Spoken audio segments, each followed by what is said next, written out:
Hello friends, तो चलिए आज एक नाश्ता बनाती हूँ जो कि बहुत ही स्वादिष्ट है। देखिए यहाँ पे मैं आधा किलो मैदा ली हूँ। आप लोग चाहे तो आटा भी ले सकते हैं। 1 चम्मच अजवाइन और 3-4 टेबल स्पून रिफाइंड या घी डालकर अच्छी तरह से मैदे के साथ इसे मिक्स कर लीजिए। अब इसमें थोड़ा थोड़ा पानी डालिए और हल्के हाथ से एक डो तैयार कर लीजिए। रोटी या चपाती की डो की तरह होगा, थोड़ा सा नरम। देखिए इस तरह से एक डो तैयार हो गया। अब 10 मिनट के लिए छोड़ दीजिए और इधर एक पैन में जीरा, धनिया और सौंफ को भून लीजिए और निकाल लीजिए।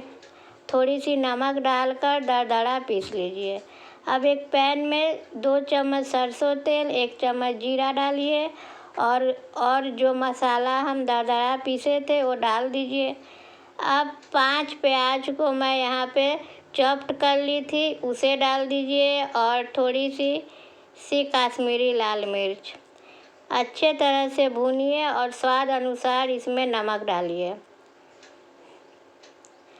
अब इसमें 2-3 चम्मच बेसन डालिए ताकि प्याज का पानी सोख ले। बहुत ही सुंदर स्टफिंग तैयार होगी फ्रेंड। अब इसमें 2 आलू को मैं उबाल कर मसल ली थी और डाल दी इसमें। 1 चम्मच चीनी भी डाल दीजिए और अच्छी तरह से ये सब मसाले को इसमें मिक्स कर लीजिए। एक प्लेट में निकाल कर छोटा छोटा बॉल बना लीजिए। अब आटा 10 मिनट बाद सेट हो गया। अब इसमें से जितना बड़ा आपको चाहिए, जितना मोटा चाहिए, लोई काट कर उसमें स्टफिंग भर दीजिए और हल्के हाथ से इसे बेलिए। देखिए इस तरह से। एक कचौड़ी मैं आप लोग को बनाकर दिखा रही हूँ क्योंकि कचौड़ी बनाना हर कोई को आता है। स्टफिंग मेन था जो मैं अच्छी तरह से दिखा दी हूँ आप लोग को। आप लोग भी बनाइए और हमें लिखकर बताइए कैसा लगा। देखिए इस तरह से बेल लीजिए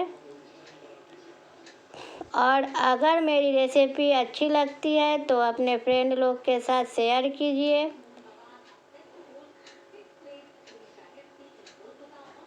और इसे रिफाइंड में तल लीजिए।